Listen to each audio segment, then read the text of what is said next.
আমরা আমাদের সন্তানকে লেখাপড়া শেখাতে চাই এবং লেখাপড়া শিখিয়ে একটা যদি বেকার হয় তাও আমাদের বেকারত্ব জীবন নিয়ে আমরা কথা বলে থাকি। কিন্তু লেখাপড়া যারা শেখে জমি জায়গার ভাগ নেবে পিতামাতার, কিন্তু লেখাপড়া যদি একটা সন্তান শেখে সেই ভাগটা আরেক ভাইকে দেওয়া যাবে না বা নেবে না, নিতেও পারে না, দিতেও পারে না। তাহলে নিজের জানার জন্য বোঝার জন্য যে লেখাপড়াটা সেটা আমাদের দরকার। আমরা ইউনিয়নে এবং দুটি ইউনিয়ন বিশেষ করে মানব উন্নয়ন কেন্দ্রের উদ্যোগে আলোচনা করা হয়েছে।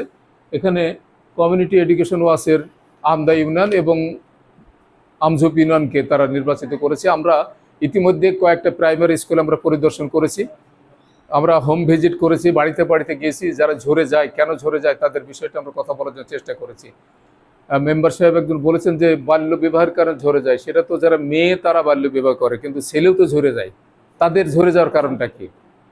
কারণ অনেক আছে, সেই কারণগুলো আমাদের চিহ্নিত করা দরকার এবং সেই চিহ্নিত করে সেই দিকগুলা আমাদের কমিটির উপরে দায় দিলে কমিটি তো সম্ভব হবে না। সেই জন্যে একজন চেয়ারম্যানের খুব গুরুত্বপূর্ণ দায়িত্ব, তিনি অভিভাবক একটা ইউনিয়ন পরিষদের একটা ওয়ার্ডের যারা নির্বাচিত সদস্য তারা গুরুত্বপূর্ণ দায়িত্ব পালন করে। সবাই মিলে যদি আমরা গ্রামের মানুষকে উদ্বুদ্ধ করি ওয়ার্ড বৈঠকের মাধ্যমে, উঠান বৈঠকের মাধ্যমে, তাহলে লেখাপড়া মানুষ সেদিকে আগাবে এবং ঝরে যাবে। ঝরে যাওয়ার অনেক কারণ আছে, যে গরিব মানুষের সন্তান লেখাপড়া শিখলে তারা মনে করে যে অনেক খরচ, ব্যয়বহুল খরচ, অতএব বাপ মারা গেছে, এতিম হয়েছে, তো মাঠে একটু খাটি, মাঠে খাটলে প্রতিদিনে যে আয় হবে তাদের সংসার চলবে। এইভাবেই কিছু কিছু আর্থিক কারণ, সংকটের কারণে লেখাপড়া অনেক সময় ঝরে যায়, বন্ধ হয়ে যায়। কিন্তু সরকার মহোদয় তো একেবারেই 1 থেকে ক্লাস 10 পর্যন্ত বিনা পয়সায় তাদের বেতন দেয়, বিনা পয়সা বই দেয়, অনেক সাশ্রয়, এবং এখন প্রাইমারি ছাত্রদেরকে উপবৃত্তি দেওয়া হয়। কোনো স্কুলে আবার খাদ্যের ব্যবস্থা করা হয়েছে, যদি মেহেরপুর সদরে এই প্রকল্পটা নেওয়া হয়নি, গাংনীতে চলছে, অচিরেই হয়তো কোনো না কোনোভাবে এখানে চালু হয়ে যাবে। তাই লেখাপড়া শেখার জন্য সরকারের কোনো মানে দায়িত্বের কোনো অভাব নেই, তিনি সব থেকে চেষ্টা করেন। কিন্তু আমরা যদি সবাই একটু এগিয়ে আসি, একটু সজাগ হই, একটা শিক্ষা প্রতিষ্ঠানের শিক্ষক সব ছেলেদেরকে লেখাপড়া শেখার জন্য নৈতিক শিক্ষা দেয়, কিন্তু কত ঘন্টা দেয়?